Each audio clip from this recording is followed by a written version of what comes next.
Now we are about to begin our last session for this conference. And for this one, we invited all the presenters back in so that people ask questions, make comments. The idea is that we might identify some themes that overlapped in several presentations, or maybe even some topics that will need further research. But first, I would like to begin this session with expressing our really deep gratitude to all presenters for their amazing presentations.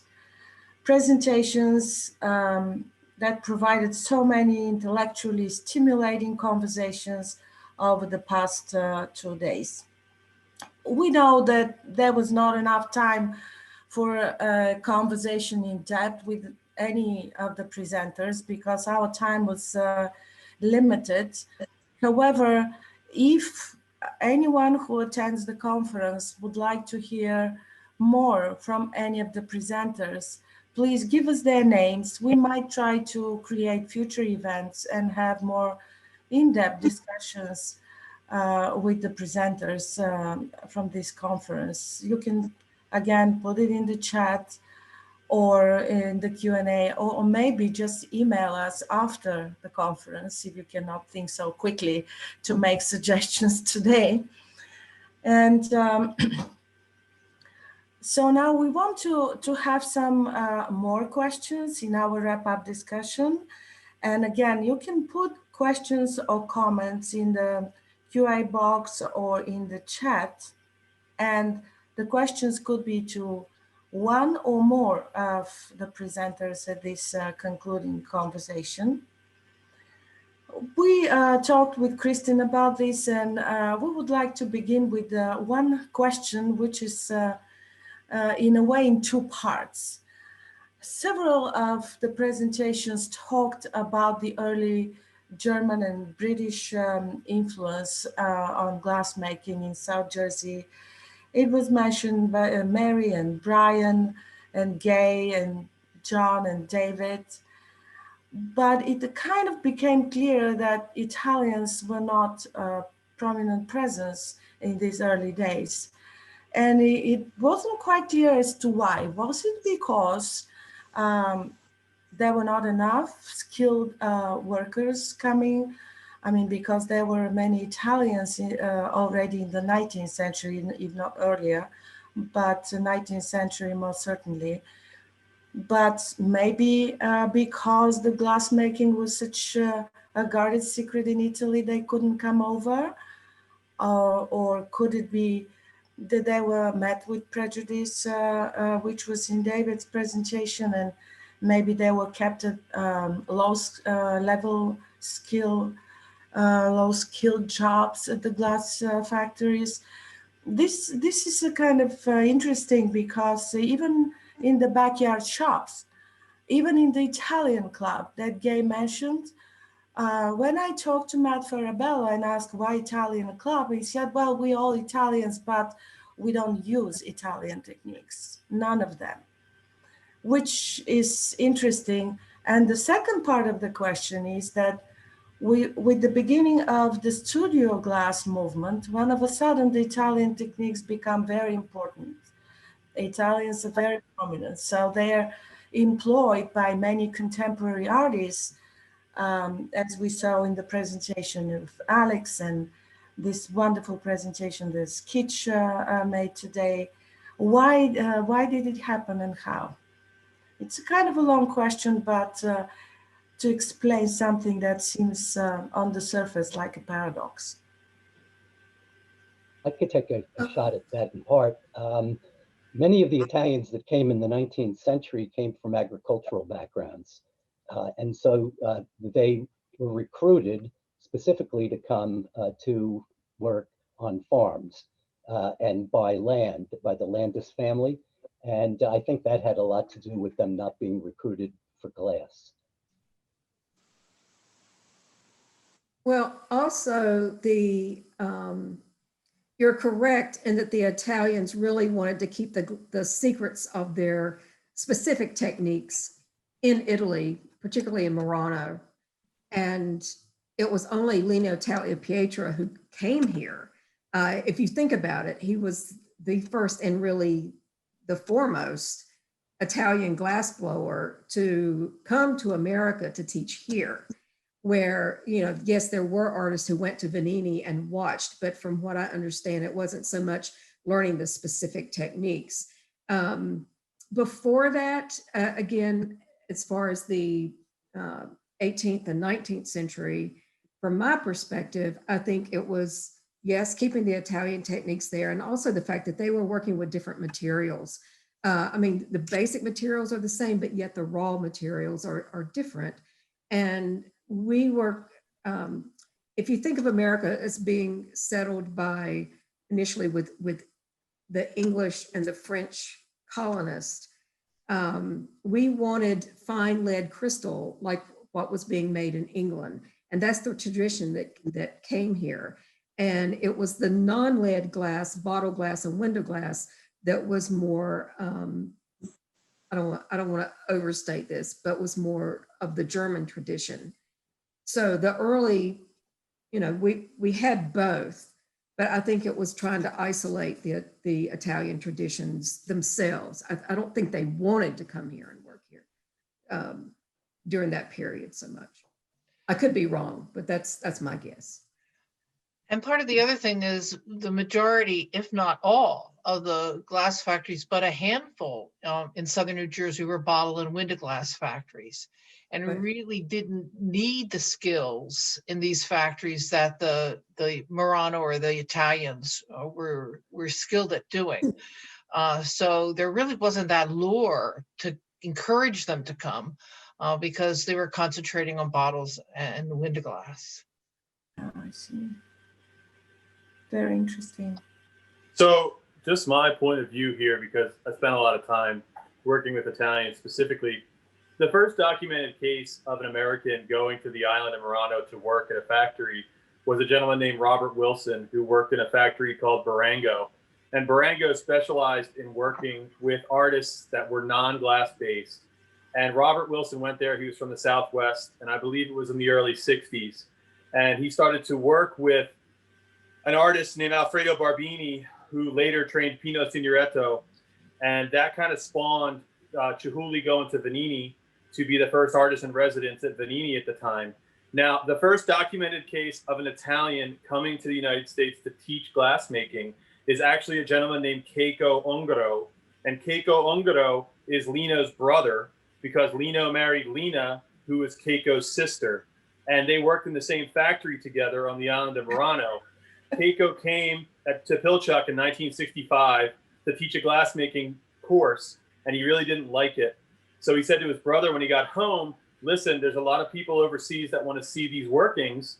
Do you mind teaching? And he said, sure. And then Lino came, and Ben Moore was his teaching assistant, and Lino therefore started working with the Italian, with the Americans, showing all these Italian techniques. And you got to remember that the studio movement is so small and new at that point that anything is new to them.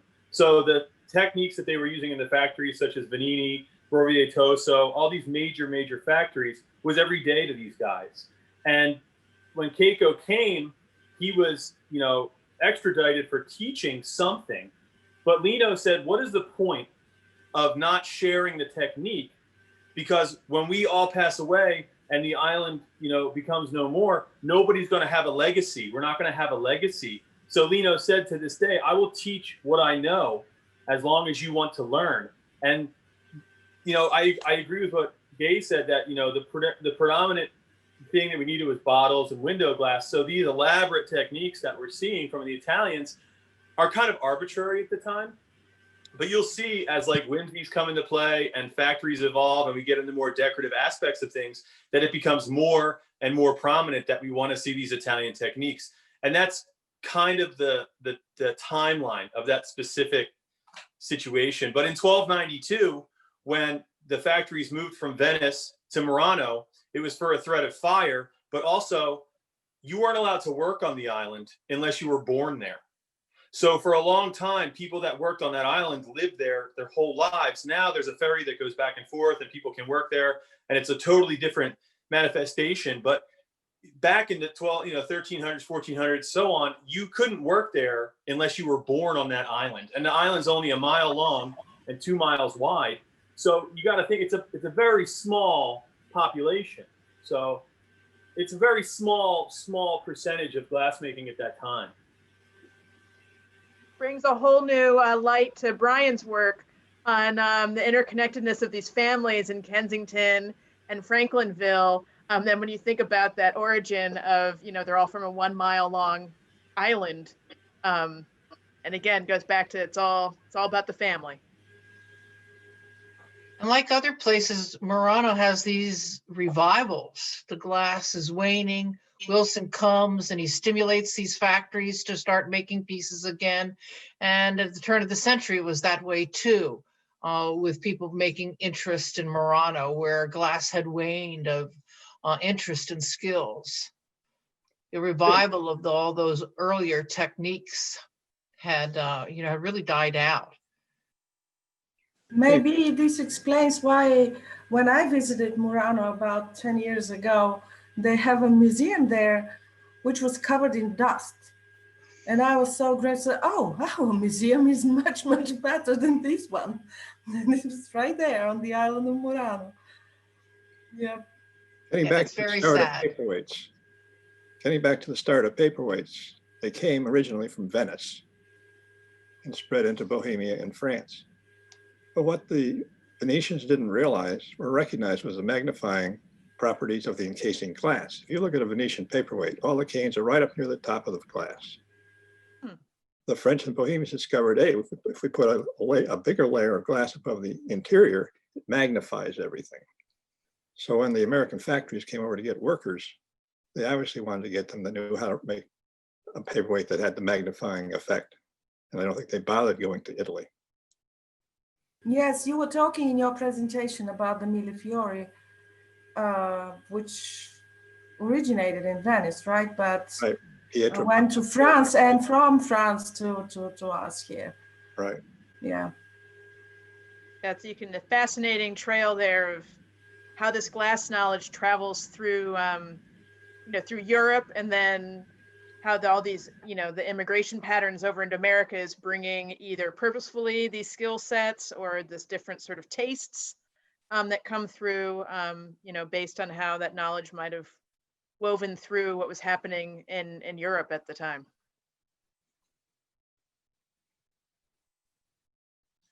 So speaking of, a lot of what we've been talking about has been that European influence. And I know there's a question earlier on in the symposium, and something that Iveta and I chat about sometimes is broadening our perspective here into other countries and other continents, where maybe not as much, as globalization has happened and we've started to see, a strong glass, tradition coming out of Japan, for example, or other areas. And I know there's some recent research talking about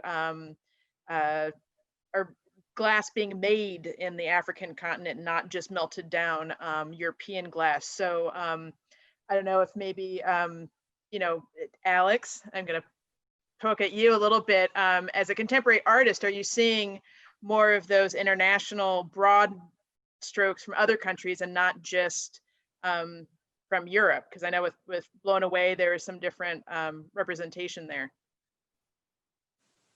I might not be the best person to ask on this, but I mean, I can just tell you what my experience is. That's all we need to know. I think there's been some real kind of curiosity and interest by artists looking at Indian glass tradition. And I know like Anjali Srinivasan, for example, was doing some work that was just looking at the way that there's this whole industry of making bangles, and that like technologically it's so unusual to any other kind of glass manufacturing or glass manufacturing tradition that we've seen. And I don't know if it's gone much farther than that. I also see just now from friends and colleagues, like there's so much of a push in China with glass kind of industry, but also with like kind of acquisition of techniques and technology. And there's some stuff going on in kind of like flame working world that's like super amazing going on over there. I know, for example, like Micah Evans is doing work with a couple of places over there, and he's always kind of he gave a kind of a talk about it at the International Flame Conference a couple of years ago, and you know, was just kind of very overwhelmed with kind of the capabilities and technology over there. So I think that's kind of the most of, you know, what I see going on in my sphere. Thank you. That is fascinating. I was thinking about different themes that came out, and maybe questions we haven't asked ourselves before, but it seems that at least with glassmaking, we can kind of trace how traditions are formed and perpetuated in our region, which is a more general topic, because when we think about traditions, and we always think of them originating in times immemorial, somewhere so far away that we cannot trace them. But with glassmaking in South Jersey, it seems that we can, because it's about 300-year-old tradition, and there are some documents well preserved, maybe till nowadays. But yesterday, the example was great. I mean, when Mary suggested the idea of convergence of techniques, leading to the creation of new ones that would later be perceived as a tradition of a certain region. Mary talked about it, John and Gay. I mean, how from all these different groups that came here, I mean, first generation immigrants or second generation and so on, the South Jersey tradition was formed. And now when we're talking about South Jersey tradition, we're not saying German or British or something. We're saying South Jersey tradition because they have been somehow molded together and developed, somehow evolved over time in our region. And it could be in different regions. What would be your thoughts about that? Do we need to further research, or? I'd like to bring up one point that we have touched on in so many different ways, but we haven't specifically said, and that's with the term South Jersey tradition. When we did the exhibit there with WheatonArts, looking at glass that was made in Kensington and glass that's in the Museum of American Glass and made in South Jersey, what became so apparent is that that term really it's a regional tradition. And the Delaware River was like the superhighway, and it wasn't, so what was happening on one side of the river and the other side of the river were really very much the same. And like Brian's presentation emphasized so much, that these glass workers were going back and forth and sharing ideas and just working in the same factories. And so I think that's important to always keep in mind, that because we think of our map like it is now, but they didn't perceive it that way. They perceived it as a glass-making area. And also because this is where the markets were, you know, this is how they could get their wares to somebody else, how the factories could sell their goods. So anyway, I just think that's important to keep in mind. And also, I do think that tracing these glass blowers, like if I had another lifetime to do this, I would really like to, like, for example, look at the French glass blowers and where they were working and some of the details of their techniques, because we mentioned several times these glass blowers who came to South Jersey had worked with Christian Dorflinger, and Dorflinger used to work at the Capewell factory. And sometimes there are little odd things that you'll see on glass, for example, from Jersey City. And I want to say, who brought that here? Who were those glass blowers? So the more genealogical research we can do, tracing them from their roots and from the glass itself that they were making, or their ancestors were making before they came here, I think would be very helpful. I mean, what I did was this very broad general presentation, and it would be great to actually do the genealogical research and look at what was being done at specific factories. Like now, I want to know what was going on in Scotland. You know, it's anyway, there's just so much to do. Mary, if I could second that thought about regions in so many different ways. South Jersey and Philadelphia are part of the same cultural Exactly. region, not only in terms of glassblowing techniques, but linguistically, even in terms of media. When you drive down, that old boundary line between East Jersey and West Jersey is a very real cultural boundary. So you begin to watch Philadelphia television or Philadelphia FM radio once you pass through a central part of New Jersey. So that regionalism is a very real concept. And I think bringing that up in regard to glass is very, very significant. Yeah, quite interesting. I mentioned this the South Jersey just because I remembered that Gay titled one of her slides South Jersey tradition, and I began to wonder what is this exactly and how this was formed. So. Yeah, and I think I think we can't really emphasize enough how much of a unifying experience participating in the glass industry was. It's more that it's even more than working in the same factories. These people are living in the same households, and they're often doing so across immigrant communities. One of my examples was a woman named Gressman Saylor, whose first husband, I believe, had been a Pennsylvania native, and her second husband had come from Great Britain, and her son-in-law was born in Germany, and they were all glass workers. You know? Yeah, that is quite true. Well, I forgot to mention it. We don't see many questions coming from our audience, but if you have questions for each other, please. Well, could I amend an answer to an earlier question about the Germans' presence in South Jersey? I forgot to mention a very significant example, and that was in Egg Harbor City, outside of Atlantic City. In the 1850s, the Camden and Atlantic Railroad actually recruited German settlers to that area, where they established grape farms and the beginnings of the South Jersey winemaking tradition. And they even had a German language newspaper called The Pilot. And I think you can see copies of that at the Atlantic County Historical Site.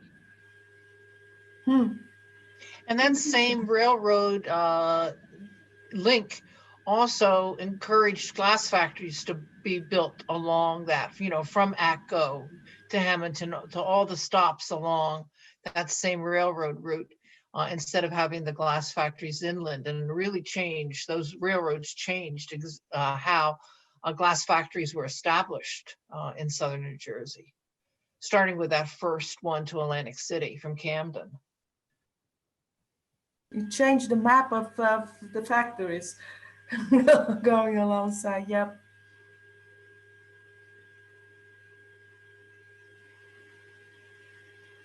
So do you have any other topics that you would like to discuss? We have 2 more minutes. Something that comes to mind. As I said, you can always email us later. I, for one, cannot think so quickly during conferences, need time to think. Yes, I think this conference has been a really remarkable coming together of people from so many different disciplines. And I think it all meshed together beautifully. And the fact that it's being preserved and then put on YouTube, I think, is truly a remarkable groundbreak in conference technology. So I congratulate Wheaton Village, and Marcy especially for doing such a fine job. Thank you. Yes, Yes, thank you, Marcy. Yes, Thank you thank all. you, Marcy. Big round of applause for Marcy. It Yes, was I think this has been a pleasure, and thank you so much, all of you. As I said, I just wanted everyone to feel confident and comfortable so that it was an enjoyable experience. and it was. Thank you so much, Marcy. There wouldn't be a virtual conference without you. So we're Very all true. very grateful about that. So maybe it would be now time for us to conclude our conference. Thank you so very much again, all of you. I mean, it was an amazing job. So we can Yes, have thank you. one virtual applause to anyone. I Everyone. will do the real applause. Thank you all so much. It was a pleasure to work with each and every one of you, and I learned so much. And again, I've been here 26 years, but it just, WheatonArts is just such a rich community of creativity, and it's a pleasure. Again, thank you all. I have a few slides to go through, and since Iveta mentioned several times, I wanted to get put the email addresses up here of both Iveta and Kristin, and if you have questions and comments, we would particularly like to hear about other ideas for other related programs that you'd like for us to host. We'd like to continue with this.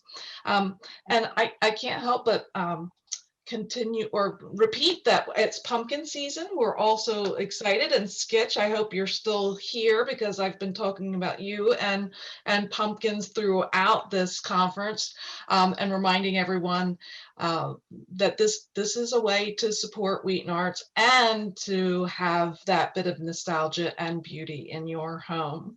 And that's shop.wheatonarts.org, and that's where you can purchase tickets for admission. And as soon as next week, we have our next conference, Wheaton Conversations, and that is with Alan Wexler and Virgil Marty. They each create installations that ask their viewers to reconsider the relationship between the fine and the applied arts. Both artists worked with WheatonArts Museum of American Glass and the Glass Studio for the Emanation Project. Join Alan and Virgil as they discuss the work and experiences exploring the use of glass to express their ideas. And you can go to the website and sign up. It's also a free program. And again, thank you all so very much. And if you need to contact me or would like a copy of the chat, I would be happy to provide that for you. And we will find the videos of this conference on YouTube, on the WheatonArts YouTube channel, or visit wheatonarts.org. Again, thank you so much. Have a great weekend. Bye, all. Bye-bye. Bye.